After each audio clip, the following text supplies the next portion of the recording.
Hormuz நீரிணையை வைத்து Iran வருமானம் ஈட்டுவது பிடிக்கவில்லை என அமெரிக்க அதிபர் டிரம்ப் தெரிவித்திருக்கிறார். அமெரிக்கா ஈரான் இடையிலான அமைதி பேச்சுவார்த்தை தோல்வியில் முடிந்ததால் மேற்காசியாவில் பதற்றம் அதிகரித்துள்ளது.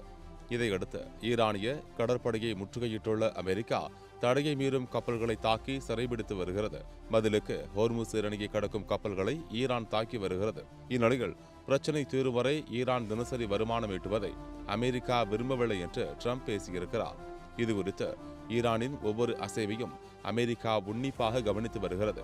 போர் நிறுத்த காலத்தை பயன்படுத்தி ஈரான் தங்களை புதுப்பித்துக் கொள்ள வாய்ப்புகள் அதிகம் இருக்கின்றன. அவர்களை நாங்கள் முழுமையாக நம்பவில்லை என்றாலும் ஈரானுக்கு எதிரான போரில் அணு ஆயுதத்தை பயன்படுத்தப் போவதில்லை. நாங்கள் ஏன் அணு ஆயுதத்தை பயன்படுத்த வேண்டும்? அது இல்லாமலேயே மிகவும் வழக்கமான முறையில் அவர்களை நாங்கள் முற்றிலுமாக அழித்து விடுவோம். போரை முடிவுக்கு கொண்டுவர அவசரமில்லை. ஈரானுக்கு காலம் கடந்து கொண்டிருக்கிறது. ஹோர்முஸ் நீரிணையில் நமக்கு கட்டுப்பாடு உள்ளது. இந்த போர் நிறுத்த பிரச்சினை தீரும் வரை ஈரான் தினசரி $50 கோடி சம்பாதிப்பதை அமெரிக்கா விரும்பவில்லை.